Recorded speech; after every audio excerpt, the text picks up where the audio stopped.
Full energy ಇತ್ತು. But you are beautiful. Voice was so sweet. It was very good. Thank you Arjun sir. Vasushree I love you ತುಂಬಾ ಚೆನ್ನಾಗಿ ಹೇಳಲು, ಚೆನ್ನಾಗಿ express ಮಾಡಿದ್ರು. ಇವರು Srinidhi Shastri Ravi sir, season 17 winner. ಒಳ್ಳೆ ಹುಡುಗ ಪಾಪ, ತುಂಬಾ ಚೆನ್ನಾಗಿ ಹಾಡ್ತಾನೆ, ಎಲ್ಲ ಓಕೆ. ಈ ಲವ್ ಎಕ್ಸ್ಪ್ರೆಷನ್ಸ್ ಅನ್ನೋದು ಯಾಕೆ ನಿನ್ ಮುಖದಲ್ಲಿ ಬರ್ತಾ ಇಲ್ಲ? ಇಲ್ಲಿ ಒಂದು ಏನಾದ್ರು ಒಂದು ಲವ್ ಎಕ್ಸ್ಪ್ರೆಷನ್ಸ್ ಕೊಟ್ಟು ಹೇಳು, ಏನಾದ್ರು ಒಂದು ಲೈನ್ ಹೇಳು ವಿತ್ ಎಕ್ಸ್ಪ್ರೆಷನ್ಸ್ ಹೇಳು. ಯಾಕೆ ವಿಲನ್ ತರ ನೋಡ್ತಾ ಇದೀಯಾ? ಯಾಕೋ ಏನ್ ಹೇಳ್ಬೇಕಕ್ಕ ನಂಗೆ ಗೊತ್ತಿಲ್ಲ. ಲವ್ ಅಂದ್ರೆ ಏನು? ನಿನ್ ಮಧ್ಯ ಹೋಗ ಅಕ್ಕನ ಈ ಕಡೆ ಕಳಿಸು. ಈಗ ನೋಡು ಎಕ್ಸ್ಪ್ರೆಷನ್. ಏಳನೇ ಅಕ್ಕ ಅಂದಿದ್ದ, ನನ್ನ ಆಂಟಿ ಅನ್ಬಿಡ್ತಾನ ಅವನು. ನೀನ್ ಯಾರು ಆಂಟಿ ಅನ್ನಲ್ಲ, ಎದುರ್ಲೇ ಬೇಡ ನೀನು.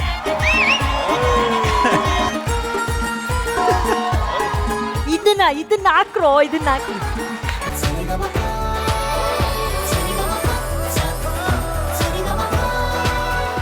Thank you Ravi sir for sharing your thoughts. ಮಹಾಗುರುಗಳೇ, ರವಿ ಸಾರು SPB ಅವರನ್ನ ನೆನೆಸ್ಕೊಂಡು ಅವ್ರ ಮಾತು ಶುರು ಮಾಡಿದ್ರು. ಅದು ಬಹಳ ಮುಖ್ಯವಾದ ಟರ್ನಿಂಗ್ ಪಾಯಿಂಟ್. ಆಕ್ಚುಲಿ ನಾನು ರವಿ ಸಾರಿಗೆ ಹೇಳಿದೆ, ಈ ಪ್ರೇಮಲೋಕ ಹಾಡುಗಳು ಎಲ್ಲ ಹೊಸ್ತಿರೋದ್ರಿಂದ ಎಲ್ಲ ಹೊಸ ವಾಯ್ಸ್ಗಳನ್ನ ಯೂಸ್ ಮಾಡೋಣ ಸರ್ ಅಂತ. ಮಾಡಿಬೇಕಾದ್ರೆ ಅಂದರು. ನಾನು ನಮ್ಮ ನರಸಿಂಹನಾಯಕ್, ಪುತ್ತೂರು ನರಸಿಂಹನಾಯಕ್, ಜೈಪಾಲ್, ಈ ಥರ ಬೆಂಗಳೂರಿನಲ್ಲಿ ಆಗ ಆರ್ಕೆಸ್ಟ್ರಾದಲ್ಲಿ ಆಡ್ತಾ ಇದ್ದ ನನಗೆ ಗೊತ್ತಿದ್ದ ಎಲ್ಲ ಗಾಯಕರು ಪ್ಲಸ್ ನನ್ನ ಸತಿಮಣಿ, ಈ 8 ಜನನ್ನ ಕರ್ಕೊಂಡೋಗಿ ಪಾಪ ಅವ್ರಿಗೆಲ್ಲ ರೂಮ್ ಹಾಕಿಸಿ ಖರ್ಚು ಎಲ್ಲ ಕೊಟ್ಟಿದ್ರು. ಆ ರೆಕಾರ್ಡಿಂಗ್ ಹಾಲಲ್ಲಿ ನಾನು ನಿಂತ ಜಾಗ ನೋಡಿ ಎಲ್ಲರೂ ಎದುರುಬಿಟ್ರು. ಆ್ಯಕ್ಚುಲಿ ನಮ್ಮವರು ಅಷ್ಟು ದೊಡ್ಡ ಆರ್ಕೆಸ್ಟ್ರಾ ಮಧ್ಯೆ ಇವರು ನಾವು ಎಲ್ಲ ಸೇರಿ ಕೆಲಸ ಮಾಡ್ತಾ ಇರೋದು ನೋಡಿ ಎಲ್ಲರೂ ಪಿಚ್ಚಾಗ್ಬಿಟ್ರು. ಎಲ್ಲರೂ ಟ್ರ್ಯಾಕಲ್ಲಿ ಕಾಲು ಮನೆ ಕಡಿಮೆನೇ ಹಾಡಿದ್ರು. ಎದುರ್ಕೊಂಬಿಟ್ರು. ನನಗೆ ಯೋಚನೆ ಬಿದ್ದುಬಿಟ್ಟೆ ಏನು ಮಾಡಬೇಕು ಅಂತ.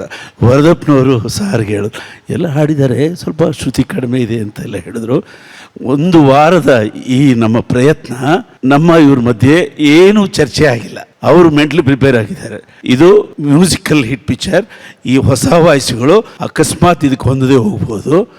Regular singers Balu sir, Janakamma ಇಬ್ಬರು ಹಾಡ್ಬಿಡ್ಲಿ ಅಂತ ಡಿಸೈಡ್ ಮಾಡಿದ್ರು.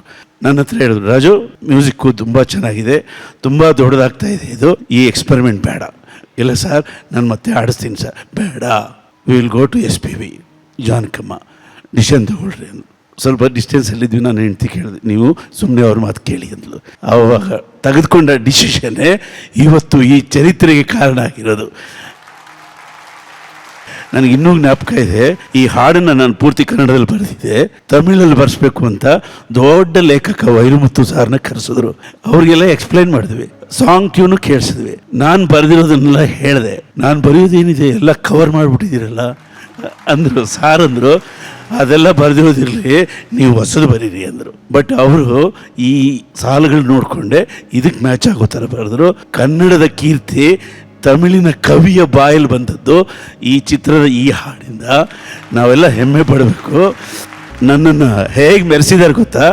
ಕಾರಲ್ಲಿ ಕೂತಿರೋರು, ಡ್ರೈವ್ ಮಾಡೋರು ಅವರೇ, ಅದ್ಭುತವಾದ driving. I am bringing my music director cum writer with a bang. ಸಿಕ್ಕದವ್ರಿಗೆಲ್ಲ ಹೇಳೋರು. ಯಾರು ಹೇಳ್ತಾರೆ? ಒಂದು 50 ವರ್ಷ ಇಬ್ಬರು ಅಡ್ವಾನ್ಸ್ ಆಗಿದ್ದೀವಿ ಅಷ್ಟೇ. ಈ ಸಿನಿಮಾ ಮಾಡುವಾಗ 50 ವರ್ಷ ಅಡ್ವಾನ್ಸ್ ಆಗಿದ್ವಿ. ಆ 50 ವರ್ಷದ ಅಡ್ವಾನ್ಸ್ಮೆಂಟು 100 ದಿವಸ ಕಾಯಬೇಕಾಯಿತು. ನಮಗೆ ಅನ್ನವಿಟ್ಟ ಸ್ವಾಮಿ ವೀರಸ್ವಾಮಿ ಅವರ ಧೈರ್ಯ 100 ದಿವಸ ಕಾಪಾಡ್ದು ಇವತ್ತು ಚಿತ್ರ ಚರಿತ್ರೆಯಾಗಿದೆ. ಇನ್ನೊಂದು ಚಿತ್ರ ಮಾಡಿಬಿಡಿ ಸರ್. ಆ ಥರ ಸರ್ ಇವನ್ನ ಹಾಕ್ಕೊಂಡು ಮಾಡಿ ಸರ್, ನೀವು ಅವನು ಸೇರಿ ಒಂದು ಮ್ಯೂಸಿಕಲ್. ಯಾಕೆಂದರೆ ನಾನೊಂದು ಪ್ರೆಸೆಂಟ್ ಆ್ಯಂಡ್ ಫ್ಯೂಚರ್, ನೀನು ಫ್ಯೂಚರ್ ಆ್ಯಂಡ್ ಫ್ಯೂಚರ್. ಗುರುಗಳ ಎಲ್ಲರೂ ಕೇಳ್ತಾ ಇರೋದು ಒಂದೇ ಕ್ವಶನ್, ನೀವಿಬ್ಬರು ಯಾವಾಗ ಮಾಡ್ತೀರಾ? ಅದೇ ನಾವು ಸೇರಿದ್ರೆ ಮಾಡೇ ಮಾಡ್ತೀವಿ, ಬಿಡತ್ವ ಒಳ್ಳೇದಾಗುತ್ತೆ. ಬಟ್ ನೀವಿಬ್ಬರು ಸೇರಿ ನಿನ್ನ ಕಿರೀಟ ಒಂದು ಇವ್ರ ಕಡೆಯಿಂದ ಬರಲಿ. ಡನ್. Thank you sir. ಧನ್ಯವಾದ ಸರ್. ಥ್ಯಾಂಕ್ ಯು ಮಹಾಗುರುಗಳೇ. VP ಸರ್, ಇವ್ರು ಮಾಡಿರೋ ಹಾಡೇ ಅಷ್ಟು ಚಂದ, ಅದಕ್ಕಿನ್ನ ಚಂದ ಈ ಅನುಭವದ ಮಾತುಗಳು. ಯಾವ್ದನ್ನ ಕೇಳೋದು, ಯಾವ್ದನ್ನ ಆಲಿಸೋದು ಅಂತ. ರಜತ್ 100% ನಿಂದು ಇವತ್ತು ಪರ್ಫಾರ್ಮೆನ್ಸ್ ಇತ್ತಪ್ಪ, ನಿಜವಾಗ್ಲು. ಯಾಕೆ ಅಂದ್ರೆ ಸಾಧಾರಣವಾಗಿ ನೀನು ಸ್ವಲ್ಪ ಹೆದರ್ತೀಯ, ಸ್ವಲ್ಪ ಇಲ್ಲಿ ಬಂದಾಗ ಸ್ವಲ್ಪ ಏನೋ ಒಂದು ಮುಜುಗರ ಇರುತ್ತೆ. ಕೆಲವೊಮ್ಮೆ ಡಿಯೋಡ್ರೆಂಟ್ ಗ್ಯಾಸ್ ಬರುತ್ತೆ, ಕೆಲವೊಮ್ಮೆ ಸೆಂಟ್ ಬರುತ್ತೆ. ಇವತ್ತು ಫುಲ್ ಸೆಂಟೇ ಕಣ, ಇವತ್ತು ಫುಲ್ ಅಂದ್ರೆ ಮಿಂಚ್ಬಿಟ್ಟೆ ನೀನು. ಆಲ್ಸೋ ರವಿ ಸರ್ ಒಂದು ಉಪಸ್ಥಿತಿಯಲ್ಲಿ ಒಂದು ಸಂತೋಷದ ವಾತಾವರಣ ಇದೆ. ಹೌದು. ಅದು ಬಹಳ ವಿಶೇಷವಾದಂತಹ ಒಂದು ಪರ್ಸನಾಲಿಟಿ, ಅವರ ಆರಾ ಅಂಡ್ ಅವರ ಆಲೋಚನೆ ಎಲ್ಲರನ್ನೂ ಸಂತೋಷವಾಗಿಟ್ಟಿದೆ ಅಂತ ಹೇಳಲಿಕ್ಕೆ ಇಷ್ಟಪಡ್ತೇನೆ. One of the finest performance Rajat. Thank you so much. Thank you so much, fantastic. Thank you A P sir. Arjun sir, ಮತ್ತೊಂದು ಅದ್ಭುತವಾದ ಹಾಡಿಗೆ ಅದ್ಭುತವಾದ ಪ್ರದರ್ಶನ ಅಂತ ಹೇಳ್ಬೋದು. ನನಗೆ ಇವತ್ತೇನು ಅನಿಸ್ತಿದೆ ಅಂದರೆ one of the most best moment ನನ್ನ ಲೈಫಲ್ಲಿ ಸಡನ್ ಮಗಳು ಮಾತಾಡ್ತಾ ಇವನು ಹಾಕೊಂಡು ಮಾಡಿ ಅಂತ ಹೇಳಿದ್ರೆ ನನಗೆ ನಮ್ಮ ತಂದೆ ಪಕ್ಕದಲ್ಲಿ ಕೂತ್ಕೊಂಡು ನಮ್ಮ ಹುಡುಗನಿಗೊಂದು ಚಾನ್ಸ್ ಕೊಡ್ರಪ್ಪ ಅನ್ನೋ ಥರ ಅನ್ನಿಸ್ತಿದೆ ಗುರುಗಳೇ. ನನಗೆ ಯಾವ ರೀತಿ ಇದಕ್ಕೆ ನನಗೆ ಏನು ಹೇಳ್ಬೇಕಂತಲೇ ಗೊತ್ತಿಲ್ಲ. I think this is my best moment ಗುರುಗಳೇ.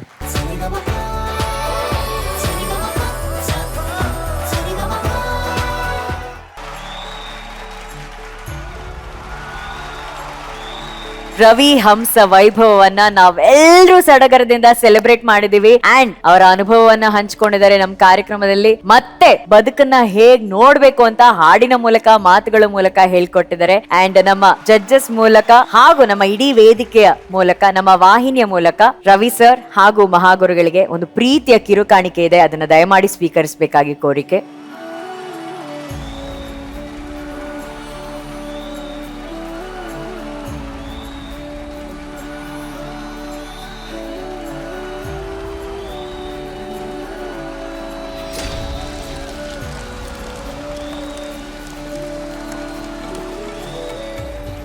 ಕಲ್ಪವೃಕ್ಷದ ನೆರಳಿನಲ್ಲಿ ಕವಿ ಮತ್ತು ರವಿ. ಇದಕ್ಕೆ ಬೆಲೆ ಕಟ್ಟಕ್ ಆಗೋದಿಲ್ಲ ಬಿಡಿ. ಇದಕ್ಕೆ ಅವತ್ತು ಕೈ ಕಟ್ಕೊಂಡು ಇಂಡಸ್ಟ್ರಿಗೆ ಬಂದ್ವಿ, ಇವತ್ತು ಅದೇ ತರ ಕೈ ಕಟ್ಕೊಂಡೆ ಇಂಡಸ್ಟ್ರಿಯಲ್ಲಿ ಇದೀವಿ ನಾವು. ಅವ್ರ ಮುಂದೆ ನಾವು ಕೈ ಎತ್ತಕ್ಕೂ ಆಗೋದಿಲ್ಲ. ಸೊ ದಿಸ್ ವರ್ಕ್ ಮುಂದೆ ಯಾವಾಗ್ಲೂ ಈ ಕೈ ಕಟ್ಕೊಂಡೇ ಇರ್ಬೇಕು ನೀವು. ಅದು ಅವ್ನು ಯಾರು ಬರೋದ ಗೊತ್ತೈತೆ? ಯಾರದು ಸರ್? ನಮ್ಮ ರೈಟರ್ ರವಿ ಬರ್ದಿರೋದು. ಚೆನ್ನಾಗಿ ಬರ್ದವ್ರೆ. One of the best gifts ಇದು. ಯಾಕಂದ್ರೆ ಇದರಲ್ಲಿ ನಾನು ನಮ್ಮ ಅಪ್ಪನ ನೋಡಿದ್ದೀನಿ, ಹಂಸಲೇಖನು ಸೇರಿಸಿದ್ರಲ್ಲ, ವ್ಯಾಲ್ಯೂ ಪ್ಲಸ್ ನಮ್ಮ ಅಪ್ಪನ ತಂದು ಕೊಟ್ಟಿದ್ರಲ್ಲ, ಸಾಕು. ಮಹಾಗುರುಗಳೇ, ನಮ್ಮ ಕೆಲಸದ ಮುಂದೆ ನಾವು ಒಬೀಡಿಯಂಟ್ ಆಗಿ ಸ್ಟೂಡೆಂಟ್ಸ್ ತರ ಕೆಲಸ ಮಾಡಬೇಕು. ಅದು ನಮಗೆ ಪ್ರತಿಫಲ ಕೊಡುತ್ತೆ. ಅದನ್ನ ಯಜಮಾನರು ಹೇಳ್ಕೊಟ್ಟಿದ್ದಾರೆ ನಮಗೆ. ಎಷ್ಟು ದೊಡ್ಡ ವ್ಯಕ್ತಿ ಅವರು ಅಂದ್ರೆ ಈ ಕನ್ನಡ ಚಿತ್ರರಂಗದ ಎಲ್ಲ ರಂಗಗಳಿಗೂ ಅವರ ಕೊಡುಗೆ ಇದೆ. ಪ್ರತಿ ರಂಗದಲ್ಲೂ ಅಭಿರುಚಿಯನ್ನೇ ಬಿತ್ತಿದ್ದಾರೆ ಅವರು. ಅಭಿರುಚಿಯನ್ನು ಬಿಟ್ಟು ಇಂಡಸ್ಟ್ರಿಯಲ್ಲಿ ಅವರು ಏನೂ ಮಾಡಿಲ್ಲ. ಹಾಗಾಗಿ ಕನ್ನಡ ಚಿತ್ರರಂಗದ ಅಡಿಪಾಯ ಶ್ರೀ ವೀರಸ್ವಾಮಿಯವರು, ನಮಗೆ ಅನ್ನವಿಟ್ಟ ಸ್ವಾಮಿ. ಅವರ ತಾಯಿಯವರು ಇವತ್ತು ಮನೆಯಲ್ಲಿ ಅವರ ಚಿಂತೆಯಲ್ಲಿದ್ದಾರೆ. ಆ ತಾಯಿ ತನ್ನ ಮಗನ ದೊಡ್ಡ ವಿಜಯೋತ್ಸವಕ್ಕಾಗಿ ಜೀವವನ್ನು ಹಿಡ್ಕೊಂಡು ನಿಂತಿದ್ದಾಳೆ ಅಂತಂದ್ರು. ಅದು ನಿಜವಾಗ್ಲೂ ಸಕ್ಸಸ್ ಆಗಲಿ. ಬಹಳ ಬೇಗ ನಮ್ಮ ಯಜಮಾನರಿಗೆ ಈ ಕೀರ್ತಿ ಯಶಸ್ಸು ಲಭಿಸಲಿ. ಆ ತಾಯಿಯ ಆಶೆ ಈಡೇರಲಿ ಅಂತ ನಾನು ಈ ವೇದಿಕೆಯಲ್ಲಿ ವಿನಯಪೂರ್ವಕ ಅಭಿನಂದಿಸ್ಕೋತೀನಿ. ಬಹಳ ಒಳ್ಳೆ ಕಾರ್ಯಕ್ರಮ ಮಾಡಿದ್ದೀರಿ. ಕೆಲಸ ಶಾಶ್ವತ, ಮಾತು ಬರ್ತದೆ ಹೋಗ್ತದೆ. Thank you very much. Thank you ಮಹಾಗುರುಗಳೇ, thank you. And once again thank you so much Ravichandran sir. Thank you. Because ಕನ್ಸ್ ಎಲ್ರು ಕಾಣ್ತಾರೆ, ಅದ್ ನನ್ಸ್ ಮಾಡೋದಕ್ಕೆ ಒಂದು ಅವಕಾಶ ಸಿಗ್ಬೇಕು. ಈ ರೀತಿಯ ಒಂದು ವೇದಿಕೆ, ಈ ರೀತಿಯ ಒಂದು ಸಂಭ್ರಮ, ನೀವಿಬ್ರು ಒಟ್ಟಿಗೆ ಸೇರಿ ನಮ್ಮ ಕಾರ್ಯಕ್ರಮನ ಯಶಸ್ವಿಗೊಳಿಸಿದಕ್ಕೆ ಈ ಜೋಡಿಗೆ ಮತ್ತೊಮ್ಮೆ ಮಗದೊಮ್ಮೆ ಒಂದು ದೊಡ್ಡ ಚಪ್ಪಾಳೆ. Thank you so much.